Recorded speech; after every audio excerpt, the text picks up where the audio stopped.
Today, we're shining a spotlight on breakout players, the young flourishing stars that are ready to transform your lineup into a force to be reckoned with. We're featuring players like James Wood and Jordan Westburg on today's action-packed episode of Locked On Fantasy Baseball.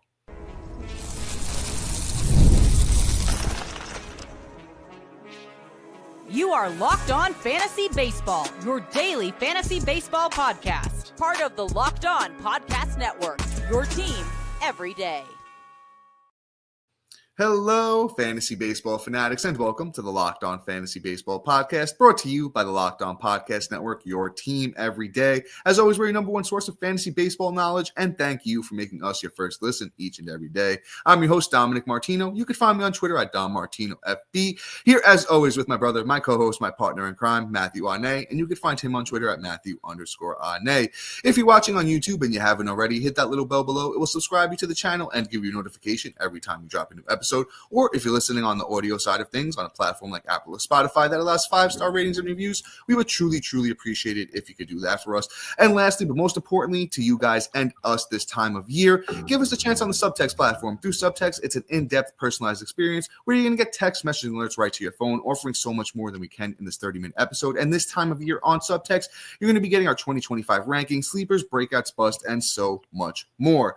And you know what, guys? Today's episode is brought to you by FanDuel. Right now, new customers can get $150 in bonus bets. If your first $5 bet wins, download the app or head to FanDuel.com today to get started.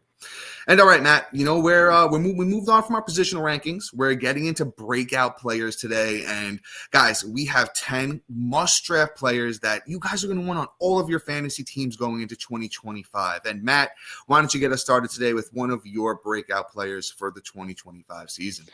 All right, and I see in the comments too, because yes, we are live. I am bald. It's not just a cut. I am bald. If you can tell up top, this is just 5 o'clock shadow. I barely have any hair on my head. But yes, welcome to our first live show together. This is fun.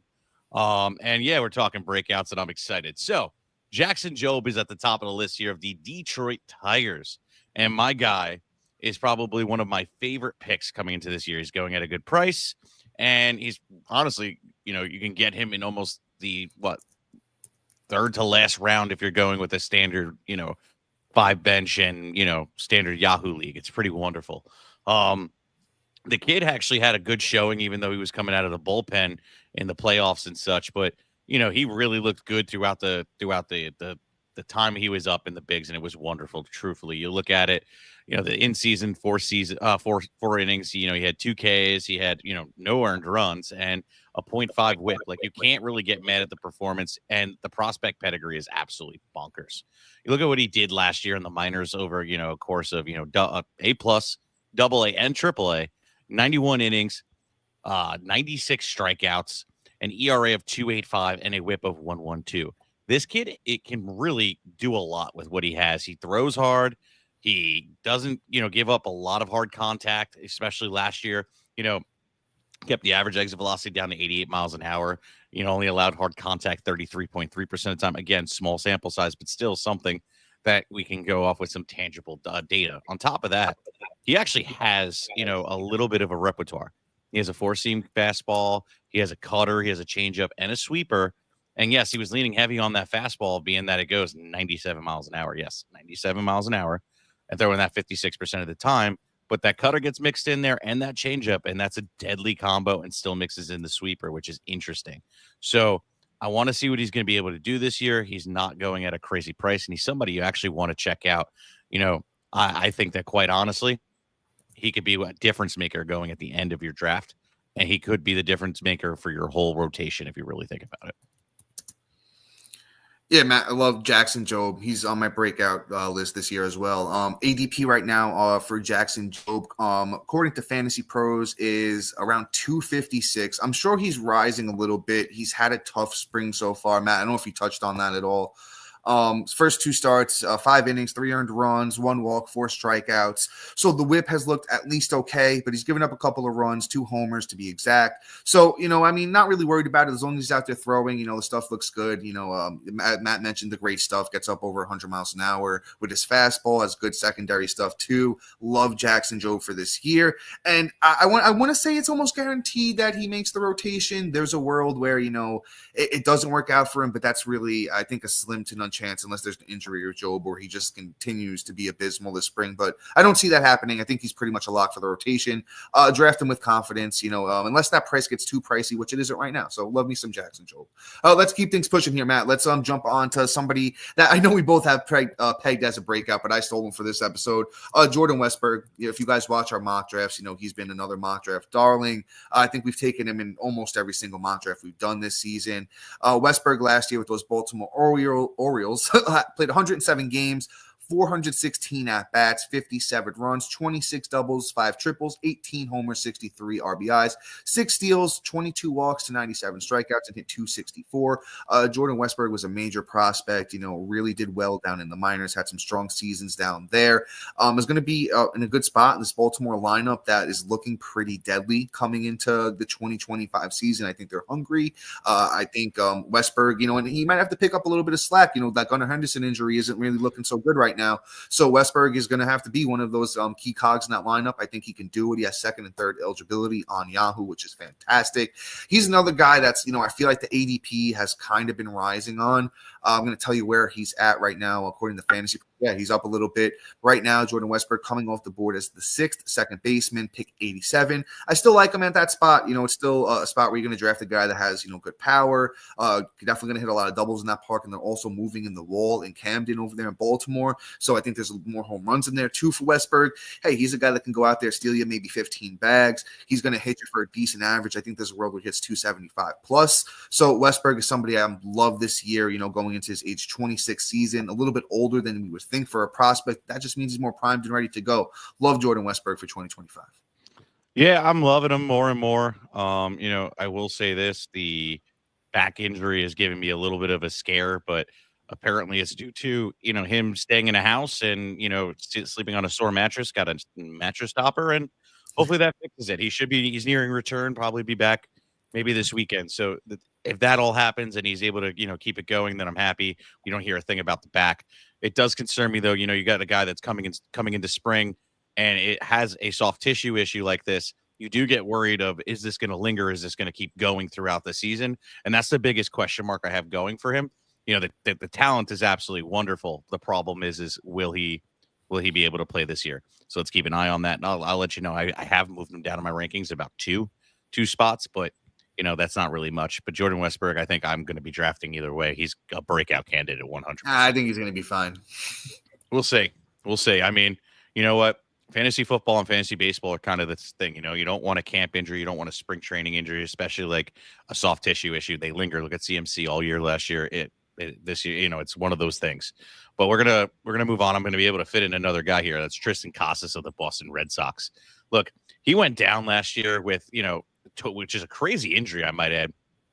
Torn cartilage in his left rib cage, which is absolutely crazy. It kept him out 3 months. They put him on the 60-day IL, and he really took a little bit to come back after pretty much playing a good chunk of April. He missed May, and then got a little bit in it. Got one game in June, but that was about it. But then August, and was the next time he really played, and here we go. Like August was pretty nice. You look at it, he had 56 at bats. He had 8 runs. He had 2 doubles, 2 bombs, 8 ribs, batted 268, struggled in September. But what I like to see is the power was there and present. He was getting the ribs. He was walking. Like these are things I like to see from a guy coming off of it and a guy that I actually have some serious confidence in. I have him ranked as a pretty high first baseman, and I think he's going to be fantastic this year. You look at the 2023 season, where he played obviously way more games and had about 429 at bats. The ex-Woba was sitting at 370, the ex-Slug was sitting at 500, average exit velocity was sitting at 91, barreling 13% of the time, creating hard contact 46% of the time. Launch angle was looking real great. He wasn't really chasing, but the whiffs and Ks were kind of a little bit of a problem. But that's why we saw 263 batting average, but I'm not mad at that. He's still able to get the job done. I'll take the 263 batting average. I honestly wouldn't be surprised if he hits 30 home runs this year and, has a really good chunk of runs and ribbies as long as he's able to get in there and get at least 500 at bats. This kid's going to be a stud. Without a doubt, this is the breakout year for Tristan Casas. And that Boston Red Sox team, as much as I hate to admit it, is looking better and better every day. So that team's going to be dangerous overall and is going to be able to provide him with the counting stats outside of, home runs. I think the runs and ribbies are going to be a contributor without a doubt. So, we're going to be drafting Tristan Casas. And before I can allow Dom to get in there and give his side of the story, we'll be right back after this. And all right, guys, when the game tips off, the NBA action is just getting started, and there's no better place to get in on it than FanDuel, America's #1 sportsbook. With FanDuel, you can place live bets throughout the game, so even if you missed the opening tip-off or want to bet on a fourth quarter comeback, you can stay in the action. And if you're looking for an even bigger payout, you can combine your live bets into a same-game parlay. I personally love using FanDuel's live betting feature because it keeps every moment of the game exciting. Whether I'm backing my team for a late-game rally or picking up a player to hit a clutch three, I never feel like I missed my chance. And all right, guys, I'm rocking with them again. Last time I said it, we're going to stick with them again for this week. Let's do the OKC Thunder. Love Shea Gilgeous-Alexander. Take him on anything, points, assists. Guy can do it all. One of the best players in the leagues right now. And then J-Dub, Jalen Williams, one of the best rising stars in the league. Take him on, defensive stats, blocks and steals. Even on rebounds, too, he can do that. The ball as well. So points is looking good on him too. So when you do that, you're going to head over to the app because it's super easy to use. And when you win, you're going to get paid instantly. Right now, new FanDuel customers can get $150 in bonus bets if your first $5 bet wins. Just visit FanDuel.com to join today. Once again, that's FanDuel.com for your shot at $150 in bonus bets. Make every moment more with FanDuel, the official sports betting partner of the NBA. And all right, guys, this is super important to, all of us right now, Matt and I, you guys, that are listening to us. Give us a chance on the Subtext platform, guys. It's an in-depth, personalized experience, and it's going to be your secret weapon as you're heading into your draft. You could talk to me and Matt, and you're going to get those live text message alerts right to your phone with answers from us, with whatever you guys need as you're doing your draft prep. If you got those keeper dynasty questions, we'll answer those. You're going to get our 2025 sleepers, breakouts, bust, and our tiered rankings are in there as well. We go really deep with the starting pitchers and the outfielders, so you're going to want those. And if you are interested in joining us on Subtext, guys, the link is in the bio. Wherever you're listening, watching, it's available on any of our social media platforms. So the Diamond Club on Subtext is the place to be this off season. We hope you guys join us there. If you subscribe now, Matt and I are going to elevate your fantasy baseball experience to a new level. And all right, Matt, let's jump back in here with the Tristan Casas talk. I think you're being a little bit shy about Tristan Casas. I love him too. I'm up to my sixth first baseman, coming off the board right now for me, my rankings. I think the power is, I think he's sleeping on the power, man. I think the power is 30, 35 plus easy. Hit those 24 bombs in 132 games was, I think, just a little bit of a taste of what he could do last year. Was dealing with the rib cage injury. Didn't really get to show us much of anything. Swinging through that is almost impossible. If you guys play baseball, have dealt with that kind of injury, it's such a hard thing to deal with. Casas is a guy, and I'm not joking. He's like an Austin Riley light. He can hit 280. He can have 35 bombs, and the counting stats for him, I think the RBIs are going to be really good. The runs, I'm not sure how the lineup's going to look after Casas, but right now, Roster Resource has it Duran, Devers, Bregman, Casas. 100 RBIs, easy, right? I love Casas. I think he's on my breakout list too. Must draft everywhere right now. I think the price is really good on him. He's coming off the board as the 12th first baseman, pick 106, which is ridiculous if you ask me. I'll take that all day long. And guys, I'm looking down in the comments real quick. We're live today, so I want to respond real quick. Angelo, I see you mentioning Lawrence Butler. Don't have him pegged as a breakout because I think he broke out last year, but he's on everyone's draft board. All of us in the industry love Lawrence Butler.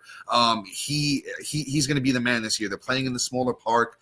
Love me some Lawrence Butler. I didn't make the episode, but great call out there. We love him over here at Locked On Fantasy Baseball. So Lawrence Butler, absolute stud. Glad you got him on your team. But let's keep things pushing here. Matt, actually, I'm up again. Okay, it's back to me. Let's go one of my guys, and I think he's probably one of the most obvious ones, but want to mention him again. Junior Caminero. Junior Caminero is an absolute unit of a human being. He could hit the ball a country mile. I don't know if anyone saw his walk-off home run. I think it was down in the Caribbean League. Correct me if I'm wrong. It was one of those leagues over there. A walk-off home run, hit the ball a mile, threw the bat up in the air. One of the most young, exciting players out there in the league right now. He's only going to be 21 years old. I think he's going to be the key cog for this, Rays lineup for years to come. 6'1", 220. Last year in the minors, he absolutely dominated. 2023. 2023 was the dominant season in the minors for Caminero. 117 games, 31 homers, 94 RBIs, 42 walks to 100 strikeouts. He hit 324. Caminero is a legit guy. Once again, could hit 280, 30 homers, good RBI numbers. He could steal a couple of bags. Not really counting him on him for it, but he could steal a bag here or there. The runs should be pretty good. I kind of want to see where roster resource hasn't pegged in that lineup. And he's another one. You're going to have to pay the price for him. The ADP is rising because he's another guy. If I remember correctly, last time I checked, he was doing pretty well so far this spring training. I'm going to check myself. I have the stats. Yeah, 211, but 3 home runs, 8 RBIs. The power's there. The batting average will come along. That's something I'm not really worried about him. The power showing off, and that's what I want to see from Caminero because that's what he's known for. That's what he does. I think we draft him with confidence. ADP right now, 95, 9th third baseman. I like it there, but like I said, I'm pretty sure that's been rising of late. Yeah. I mean, look, Caminero's performed in the batting average category in the minors, so at some point that's going to click. You look at guys that are really good at hitting, and like the Bobby Witts and such like that, right? Their rookie years, Bobby Witt finished with a 248 batting average, and then came out the next year hit 300. But I'm not saying Caminero's going to follow and soon hit 300, but he's had seasons where he's hitting 274, 277, 333, 324, like. My guy has a history of having a good batting average, so eventually that'll poke through. Maybe not this year, but like Dom said, we're looking at power. We're looking at how he's progressing and adjusting to the MLB pitching and the league itself, and he's going through the transitions, and he's been rising up my board. I think I now have him up to the third baseman 8, where I wasn't really feeling great about drafting him coming into the season, so I wasn't sure what he was going to look like. But spring training obviously changes things, so I don't want to overreact either and wind up with like a Wyatt Langford performance. And pay the high price, but let's see how high and how crazy it gets before I kind of roll him off my draft board. If he stays around, anywhere from pick 100 to pick 80, we'll say that 20 pick range, I'm kind of okay with the price, and I might be walking away with a little bit more Junior Caminero coming this season. So he's definitely a big league for me. But I'm going to move on now. I'm going to talk about James Wood of the Washington Nationals, and quite honestly, he's another one. I'm a big fan. He was on our early, breakout show that we did back in like January. This is the legit one with actual evidence behind it, right? And he's a big-bodied man that, like, truthfully has a potential. Big body. Yeah, and he has potential to be a 5-category contributor. You look at what he's done in the minors. And especially in 2023, his last full year in the minors, 473 at bats, 80 runs, 28 doubles, 8 triples, 26 bombs, 91 ribs, 18 stolen bases, batted 262. He's got speed. That's for sure. And last year when he came up in the bigs, he was looking pretty good. The batting average was still sitting at 264, was actually pretty impressive. I was actually surprised by that he hit so well with his first look at the bigs. Had 9 home runs through 295 at bats, and 14 stolen bases. That pace is ridiculous. And he's so good. He's so good. The power is unbelievable too. Again, small sample size, but average exit velocity sitting at almost 93 miles an hour at 92.8 miles per hour. XwOBA was sitting at 351. The batting average is 269. Slug was 439. He was barreling 10% of the time, creating hard contact 52% of the time. Launch angle needs a little bit of work, but hey, if you got that much power, it really doesn't matter. Not really chasing either, which is actually pretty impressive. But he is whiffing a lot. So that means he's just swinging and not getting his eye on the ball as much and then striking out, obviously. But he has a history of, having pretty good plate discipline in the minors. 20 last year, he had 40 walks to 42 strikeouts and has had a pretty decent showing. Some seasons has been up and down. Let's see what he could do this year. So far in the in spring this year, he's doing all right. He's got a bomb and he's hitting about 333 already with a walk and 2 strikeouts. It's encouraging, and I think that we all should draft him as high as we have him ranked. I have him ranked as my 15th outfielder. I think he's going to be worth every penny. He keeps this up, and I think he's gonna be moving up even higher. This kid is going to be a game changer in 2025. Matt, you nailed it. I actually have him ranked right in sync with you, my 15th outfielder this year. I think, Matt, when we were talking about breakouts before the episode, I was a little mad you took James Wood because I wanted to take him too. But he's my, I think, just breakout player of the year. I think James Wood we're talking about him next year as a potential, as first round pick, too bullish. I don't think so because, Matt, you talked about the 5 categories. He can contribute everywhere. I call him Baby Judge, Aaron Judge Light, 6'7", 234. I mean, kid's a monster. Matt, you broke him down well. I don't really have too much to add. Just draft him everywhere as your outfielder too, and you're gonna be in a good spot. Let's move on to somebody. Before we move on to somebody that's a little bit deeper in the rankings, a little bit of a deep cut for you guys. We're gonna take a quick break. Be right back, witches.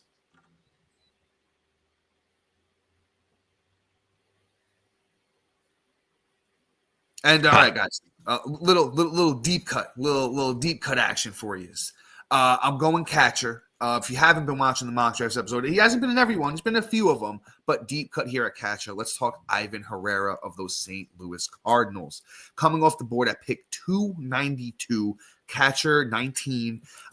Great second catcher in a 2-man league. I currently have him ranked as my catcher 15. He's not the worst option if you wait and you're the last person to take a catcher in a 12-man league. I don't hate it, but maybe not the best catcher one. But let's talk about this.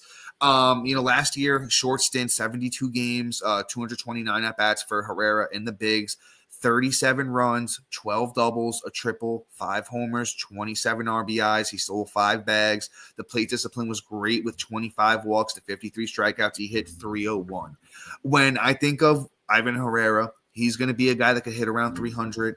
The runs and RBIs might not be fantastic, but hey, he could steal some bags, 10, 15 bags ain't out of the question. Maybe more of a 12 home run kind of guy. So he's not really going to be a power kind of catcher. But you know what? If you're getting a great average, you're getting some steals, you're getting decent counting stats.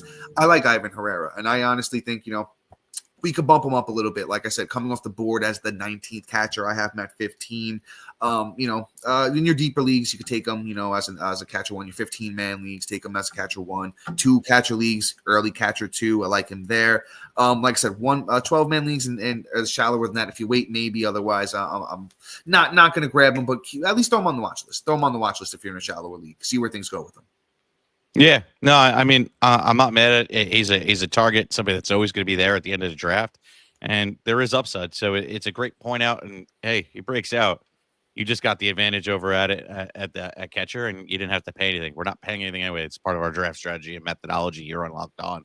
So he's a great little, got to pinpoint out. So great job, Dom. I'm going to move on. You took everything I would have said. I'm going to talk about Matt McLain of the Cincinnati Reds. I love this kid. His rookie year was actually something that was really intriguing. I was pretty impressed. He had 365 at bats. He had 65 runs, 23 doubles, 4 triples, 16 bombs, 50 ribs, 14 stolen bases, and batted a nice 290. He's a guy that loves to strike out though. So in points leagues, you may not want to take him, but he is handling business in his rookie year, and he's returning obviously from that injury, and he's showing off some power. I mean, even in the fall league this year. Well, last year, 2024, he showed off. He had 4 home runs through 50 at-bats. He had the 12 runs. He had 2 doubles in that time. And, yeah, again, he's back at himself just, striking out like a monster batting 240, but it is what it is. He's already has a dinger in spring training this year with a bomb. He has 3 ribs. He has literally 3 doubles already on the year and 4 runs. He's looking good. The batting average is even sitting at a nice 350. I can't wait to see what this kid's going to do. I'm really hoping, he can reclaim and, give me this, Christmas movie that I love every year and just thinking, Die Hard. Because I can't just, yippee-ki-yay. I literally love this dude. He is going to be really good if he gets going. It's just a matter of if he's not a high-end prospect. But I think that Matt McLain is somebody that is going to be really intriguing. And that Park is going to play up on that power even more than anything else. Yeah, I like McLain too. I'm not super bullish on him, but I like what he brings to the table. My big question for him is, can he maintain the batting average? You look at some of the underlying stuff from 23, wasn't super great. As you look through minor league, he was kind of up and down when it came to batting average. He had some good seasons. He had some mediocre seasons. The power, no question. I know he plays in Great American Small Park in Cincy, but never really had major power numbers in the minors. So, maybe 20 home run season. So if, 20 homers, the speed's legit with him, maybe talking 25, 30 steals. If the batting average is plus, that's going to be key for McLain. If he can really get that going like he's showing in spring, definitely got to move him up the draft boards a little bit. I think he still has multi-position eligibility on Yahoo, if I'm not mistaken. Right now, I have McLain as my 14th shortstop, and I think he still has second. I'm not sure if he still has second now, but I have him as my 14th shortstop at least. So maybe got to move him up a couple spots. Good call, Matt. He's still young enough that where, at 25 years old, he can still, have that breakout we're talking about here. So I do like me some Matt McLain. Just want to kind of see a little bit more before drafting him everywhere. But let's keep things pushing. Let's move into another starting pitcher. I don't think we've talked about too many starting pitcher here today. Let's talk some Clark Schmidt of those New York Yankees. Another guy dealing with a little bit of a back issue coming into spring. Yankees really aren't too worried about it. So neither am I. Had 16 starts last year. Schmidt did 2.85 ERA, 85 innings pitched. Did you say Yankees? Yeah. Right? Isn't he on the Mets, my guy? Clark Schmidt? I'm losing my mind. Never mind. But we thinking of Clay. I think you're thinking of Clay Holmes. That's what I'm thinking of. Exactly. I'm all backwards. So, as I was saying, 85 innings for Clark Schmidt last year, 93 strikeouts, a 1.18 whip, was really on his way to that breakout season. I know he's going to be 29 this year, so it's kind of weird to call a guy a breakout at age 29, but he hasn't really had his full chance to shine, in the bigs. I know he had the 2023 season, but, didn't really get to perform. I think this year, 2025, we could count on Clark Schmidt. The ADP is really late right now for Mr. Clark Schmidt, and he's got the stuff, that's the whole thing. He has the arsenal where, he can, get the results if he could just stay on the field. The fastball, the cutter is, his main pitch. He throws it 35% of the time, gets up about 90, averages around 93, gets up now 95, 96. They had 256 against it last year. He has to work on it a little bit, but the sweeper, is the good pitch for him 25% of the time, 85 miles an hour on that one, 210 batting average. Sinker, another one needs a little bit of work, didn't get great results on that, but his arsenal is so deep that he even throws that knuckle curve 18% of the time. Batters hit 143 against that. So good results there. I think it's just a little bit of tweaking and working to get Clark Schmidt on track here, but he had great results while he was on the field last year. I really think for the price, you can't beat a guy like Clark Schmidt. Fair points, man. Honestly, I got nothing left to add on that point. Honestly, it's just, it is what it is. I'm going to move on. I want to talk about Mr. Spencer Schwallenbacher, Mr. Overred and Bacher, if you know what song that's from. I love this kid. Him and the Atlanta Braves, I think, are going to have a lot of fun this year. This kid is actually pretty well versed in terms of his arsenal. He has a lot of pitches for a young guy. 4-seam fastball, slider, cutter, curveball, split finger, and sinker, and does mix in almost every pitch at least a little bit. Leans on the fastball the most, obviously. Most pitchers do at 28% of the time. Slides in that slider at 20% of the time. That cutter 16.7% of the time. Curveball 14.6%. Split finger 12%. And even that sinker at 7% of the time. He really is just a force to be reckoned with. He has great movement on all his pitches. The xERA last year was sitting at 3.44. A little bit higher than his xERA, but not much. Fastball velocity sitting at 95.9 miles an hour. Didn't give up hard contact, really. 87.6 miles per hour average exit velocity. Got guys to chase a lot because he has a lot of things to throw at them. Created a lot of whiffs. Got a lot of strikeouts, obviously. Didn't really walk guys. Didn't allow guys to barrel. I would love to see him suppress the hard contact a little bit more. I still allow him that about 39% of the time. And would love him to produce a little bit more ground balls. But it is what it is. Him doing what he did last year, it follows the pattern of why I like young pitchers. Okay, they come up. They pitch a good chunk of innings, and they're successful, and they're able to keep their ERAs down, still strike out guys that get more than a K per inning. I think that he's just going to be somebody that's going to be a force to be reckoned with this year.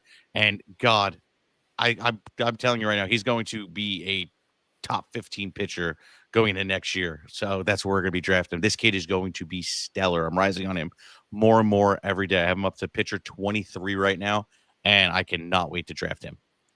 Yeah, love me some Schwellenbach too. He was a guy that I was telling everyone to pick up at the end of last year. I think I had him on pretty much every single one of my teams. Helped me win a couple championships. I hope he will help you guys win a couple championships. To me, a couple championships as for you as well. If you listen to me and you picked him up, right now he's coming off the board as SP26. That's pick 91. I love it. That's great value on a guy like Schwellenbach. I have him currently at SP25. So one spot higher, than ADP, but I love him. Take him as much as you can. He's going to be absolutely fantastic. Probably going to be one of those guys in your home league that might get slept on a little bit. People might not be too familiar with the name or what he did last year. So that's where I really think you could take advantage.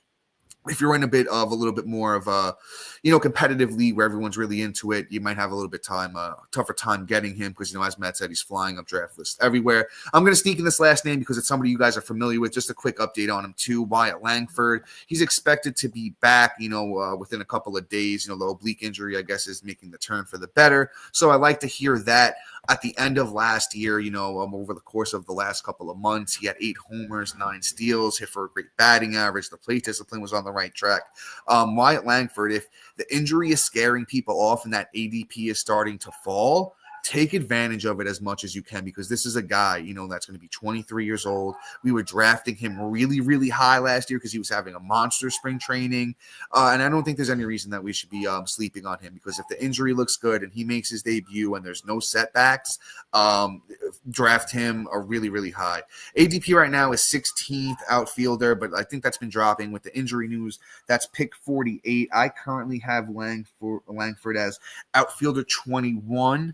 I think that might move up a little bit. I moved him down a little bit with the injury concern. If he's healthy and he's ready to go, that does move back up. So I really, really like Wyatt Langford going into 2025. Yep. And, now that I got all you guys here, sign up for the subtext and check us out. And you'll earn yourself a chance to get into the listener league. So guys, please like, subscribe, comment, rate, review. Thanks for joining us live today. And if you need anything else, come back tomorrow. Well, actually Monday. And when you're done, check out our boy Sully over at Locked On MLB. Peace out, guys. So,